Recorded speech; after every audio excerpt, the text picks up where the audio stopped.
the ACPO guidelines within digital forensics, which are the principles of handling digital evidence. So what is the ACPO guidelines? So the first principle focuses on that no action stated by law in the confidentiality person or the person employed by the company or the agent should always have the data, and they are subsequently relied upon on code. So what it focuses on is um, basically it says that no action taken by the organization or law enforcement agencies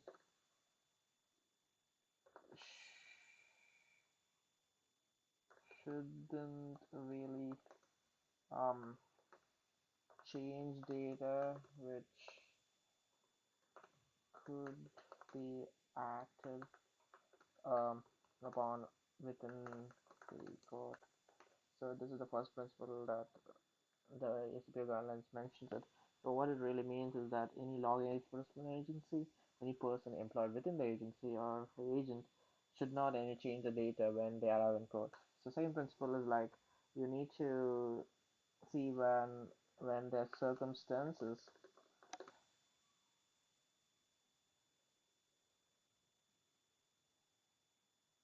which rely on access to original data, the person is competent to do so, and furthermore, there needs to be evidence that the relevant actions and implications have been provided to do so.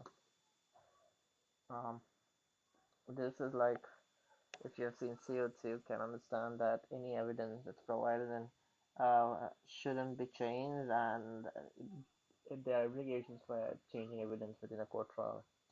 So the third principle is like is focuses on audit trail. So, so audit trail emphasizes that all processes applied within digital then should be created and preserved. This means that a independent third party needs to provide the explanation and relevance for this information. So, so example like we have a digital evidence of hard drives. We need to really wipe the drives using known formats like the 5220-22-M and 5220-28-STD to really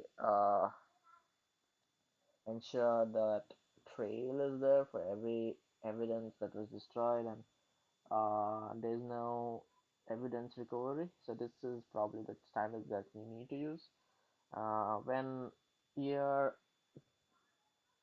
provided to show evidence within code. You need to ensure that independent third party like EY or Ernst and Young has really examined your processes of obtaining digital evidence. So step four is like examples CY. So step four is when the people in person in charge of the investigation has overall responsibility of ensuring the laws and followed and principles are adhered to. So what this means is like so for example, if you're a digital forensic investigator within a company, you are have the burden of obeying the law and following all the guidelines for securely providing evidence within a court trial. So the fourth and last principle emphasizes that the digital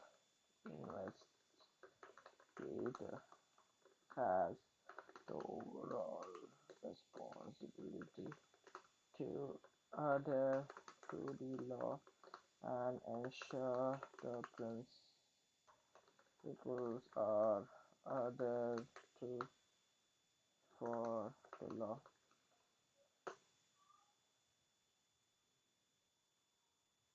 Yeah, that's pretty much what the principles are stating and what it means.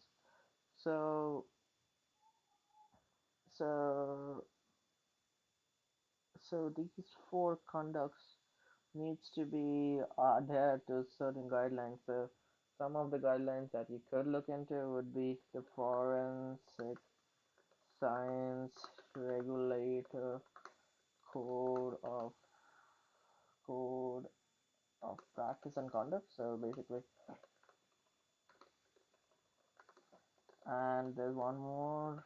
So that is basically the guidance provided by National Policy Improvement Agency for Forensic Program.